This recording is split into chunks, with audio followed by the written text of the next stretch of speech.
अगली खबर भिंड से, जो खाद के लिए लाइन में लगे किसानों पर लाठीचार्ज किया गया। लाइन में लगे किसानों पर पुलिस ने लाठीचार्ज किया है। लाठीचार्ज में कई किसान घायल हुए हैं। लाठीचार्ज के चलते किसानों में नाराजगी भी है।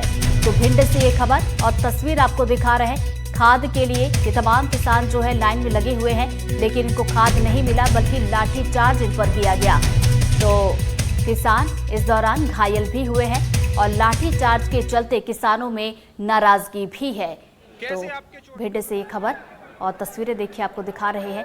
खाद के लिए ये किसान यहाँ पर पहुंचे हुए थे, लाइन में लगे हुए थे, अपनी बारी का इंतजार कर रहे थे इस उम्मीद में कि इन्हें खाद मिलेगी। खाद तो नहीं मिली, लेकिन इन पर पुलिस की तरफ से लाठीचार्ज किया गया। ये तस्वीरें देखिए, लाइन में सभी किसान लगे थे और एक पुलिसकर्मी वहां पहुंचता है और उसके बाद ताबड़तोड़ उन पर लाठियां बरसाने लगता है।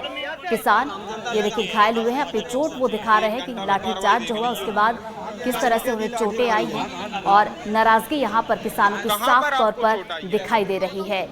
कैसे आपके चोट? ज्यादा जानकारी के साथ सहयोगी दिलीप सोनी हमारे साथ जुड़ गए, सीधा हम रुख करेंगे। दिलीप, देखिए तस्वीरें देख रहे हैं, लेकिन सवाल ये है कि क्या लाठीचार्ज करने से ये व्यवस्था सुधर जाती?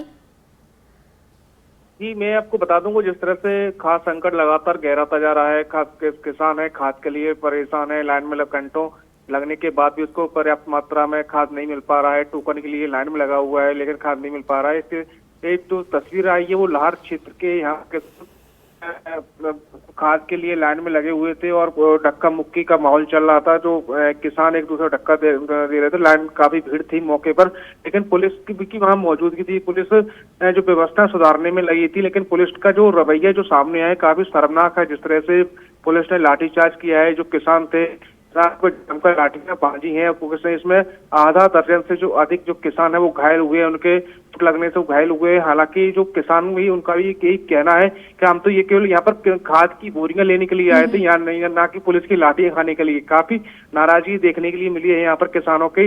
और आपको बता दूं, कुछ दिन पहले जो कृषि मंत्री इंदल सिंह जो कंसाना है, उन्होंने एक वो बताया था कि पूरे मध्य प्रदेश में पर्याप्त मात्रा में खाद है, लेकिन कुछ व्यवस्थाएं, वो इस बात को स्वीकार किया था, कुछ व्यवस्थाएं हुई हैं जो प्रशासन के द्वारा जो खाद के लिए टोकन जो दिए जाते हैं, टोकन के 2 काउंटर खोले जाते हैं, 2 काउंटर के 4 काउंटर जाते हैं, उसकी जो व्यवस्था सुधारने का भी प्रयास किया जाएगा। लेकिन स्थिति जस की तस बनी हुई। खाद के लिए किसान परेशान है और लाठियां भी खाने में लगा हुआ है। जी, इस पर पुलिस प्रबंधन की तरफ से क्या कोई बयान आया है?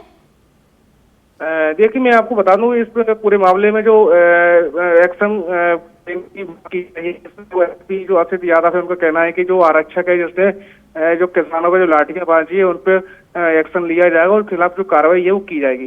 जी, तो चलिए, कार्रवाई की बात इस पूरे मामले में की जा रही है। शुक्रिया दिलीप आपका जानकारी के लिए। तो देखिए, एक्सक्लूसिव तस्वीरें आपको दिखा रहे हैं। भिंड की ये तस्वीर है जहां पर ये किसान खाद की बोरी लेने के लिए लाइन में लगे हुए थे, लेकिन इसी दौरान एक पुलिसकर्मी ने इन पर लाठियां बरसा दी और कई किसान इसमें घायल हुए हैं।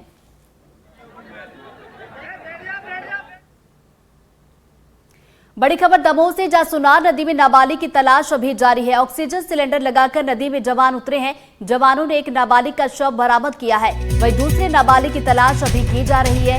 गोताखोर होमगार्ड की टीम तलाश कर रही है। मृतक के शव को परिजनों को सौंप दिया गया है। तो दमोह से ये खबर आप तक पहुंचा रहे हैं। सुनार नदी में नाबालिग की तलाश अभी भी की जा रही है। ऑक्सीजन सिलेंडर लगाकर जवान नदी में उतरे हैं और जवानों ने एक नाबालिग का शव बरामद कर लिया है, तो वही दूसरे नाबालिग की तलाश अभी भी जारी है। गोताखोर होमगार्ड की टीमें मौके पर हैं और तलाश अभियान लगातार जारी है। ज्यादा जानकारी के साथ सहयोगी आजम खान हमारे साथ जुड़ गए। आजम, क्या कुछ ताजा अपडेट आपके पास? दमोह की जो सुनार नदी है, नरसिंहगढ़ इलाका है, जहां पिकनिक मनाने के लिए 5 युवक गए हुए थे, जो अचानक वहां जो सुनार नदी है उसमें नहाने चले गए। नहाते हुए कल शाम से ही 2 व्यक्ति, दो लड़के हैं जो वो गायब हो गए थे, डूब गए थे। परिजनों ने जैसे ही बताया, पुलिस को खबर दी, तब से SDRF और तमाम तरह की सुरक्षा एजेंसियां वहां तलाश कर रही थी। आज सुबह एक व्यक्ति का शव मिला है, जबकि एक की तलाश अभी भी जारी है। एक व्यक्ति जो कि निसार खान